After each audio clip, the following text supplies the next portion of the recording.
伊朗与美国海上交锋，竟迫使美国核潜艇上浮，美军还在死鸭子嘴硬，伊朗的打法，中国可以效仿。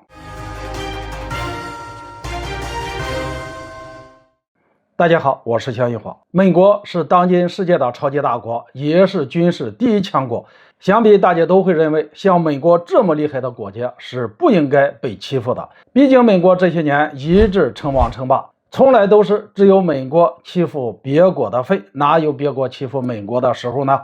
然而这次爆出的一件事情，却让所有人大吃了一惊。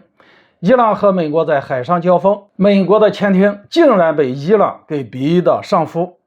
伊朗的打法，中国或许可以效仿。据伊朗媒体报道，美国的核潜艇秘密潜入荷尔木兹海峡，伊朗海军一发现立刻采取了行动，那就是迫使这艘核潜艇上浮。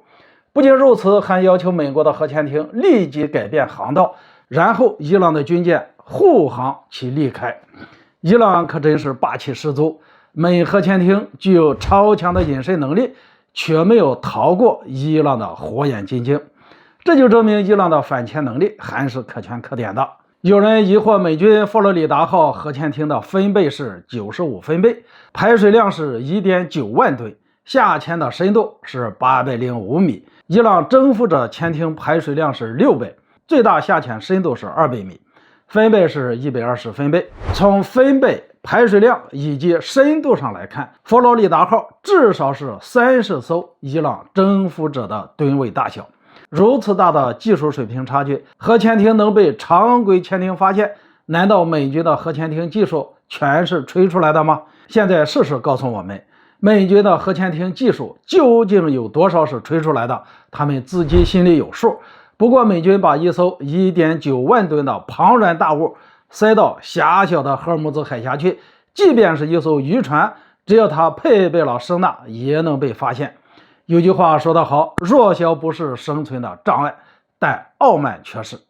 只能说美国习惯了横行霸道的感觉，所以傲慢惯了。果不其然，在伊朗媒体爆出了这件事之后，美国真的是死鸭子嘴硬，打死都不承认这件事的发生。伊朗随即发出了视频证明，美国也就没话说了。想想也是，这么丢人的事情，美国怎么会承认呢？